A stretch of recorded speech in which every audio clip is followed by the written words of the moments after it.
This is Rosalie, and it's Friday, August the 23rd. I want to talk a little bit about reflections. I want to talk about reflections because I am been reflecting all week on a sermon I heard Sunday. There were like 5 things that stood out from Sunday's service. The first thing that stood out was the topic of the sermon, the grasshopper complex.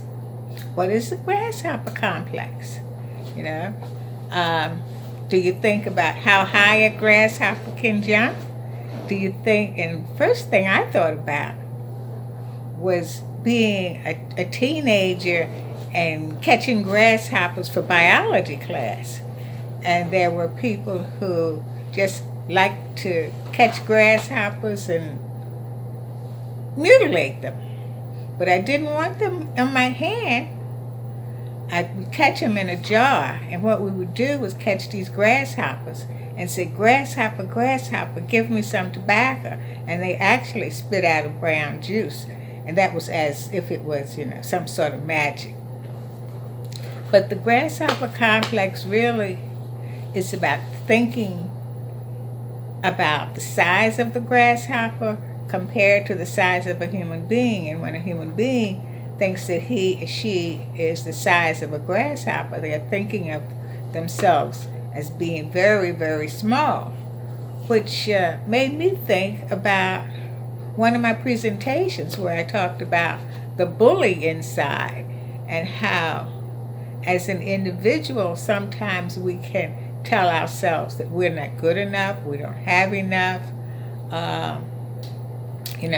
When I was in school, I was a wallflower because I didn't dance, and there was a lot of things that I didn't do, so I was an outsider. I had or developed somewhat of an inferiority complex. So I've been reflecting on that all week and talking to people, asking them if they knew about the grasshopper complex. And so most of them, everybody said no. And one person wanted to look at the characteristics of a grasshopper. So it's not about that. It was about the comparison of the size of a grasshopper to the size of a human being. But that has been part of my conversation during this week. And the other thing that came up on Sunday was the word fear. And I thought, I have a poem that I wrote on fear a long time ago, because that's been a part of my self-bullying, so to speak. And I'm going to share that poem at the end of this. The other thing, another word that came out of that was obstacles. And sometimes we focus on obstacles. And when you focus on what you perceive to be an obstacle, then it blocks your way. Many, many years ago, I saw a phrase on a church marquee, and that phrase, which I keep on my wall because I found it on a poster, and I don't know if you can see this, but it says, "Obstacles are what you see when you take your eyes off your goal." And that's my motto for life, that obstacles are what I see when I take my eyes off whatever my goal is. The other word that came up for me, besides fear and obstacles, was confession. Now, not confession as in an organized religion that expects the church that expects their parishioners to sit in a booth and say to the person on the other side of the screen X, Y, and Z.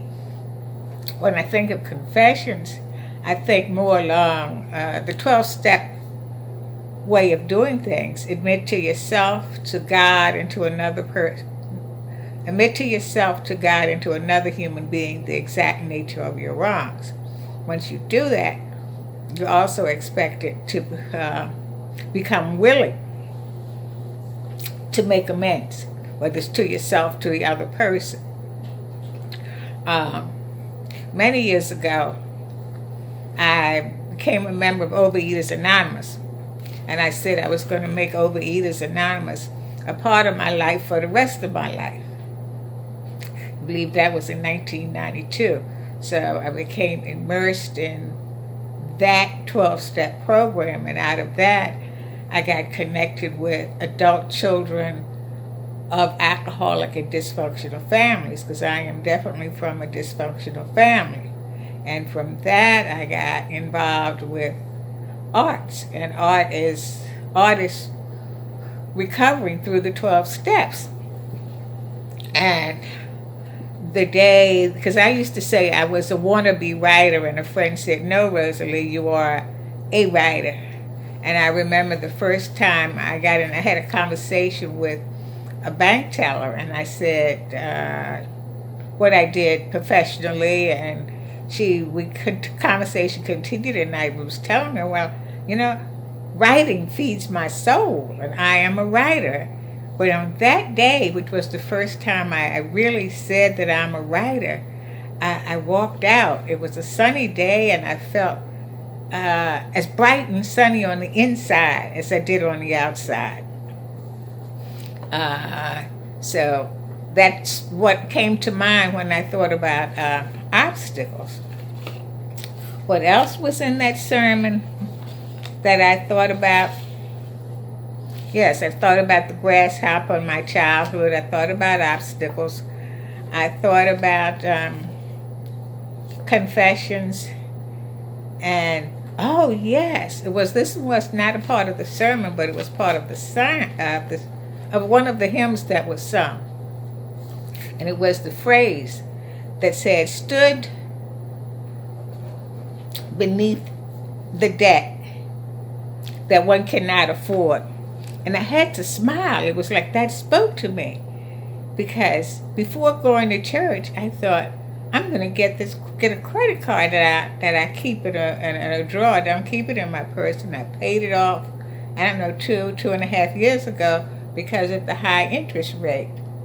But on Sunday, I thought, I'm going to dig out this card, and after church, I'm going to go to this department store. I'm going to buy a dress. I'm going to buy a blouse. I'm going to get some earrings, and I'll probably get a watch with a large face and maybe a pair of shoes.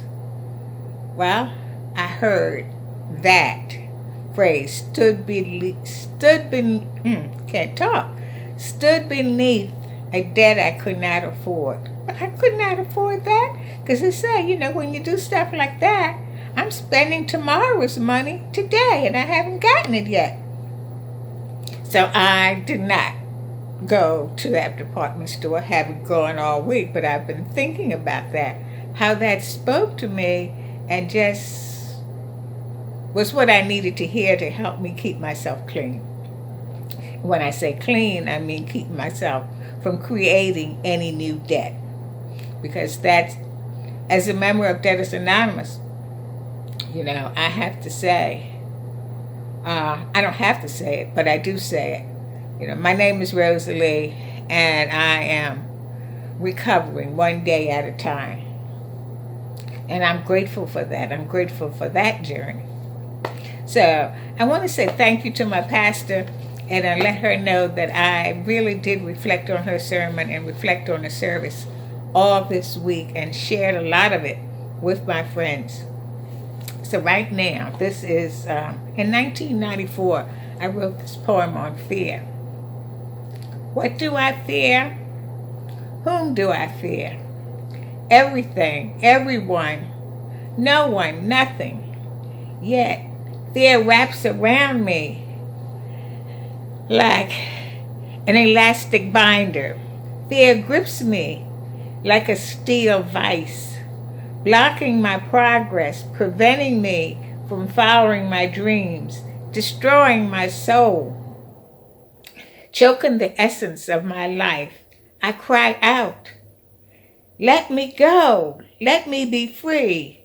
But unlike an early mist, fear will not rise and go away. I am Rosalie. I want you to be good to yourself and kind to others. Until next week.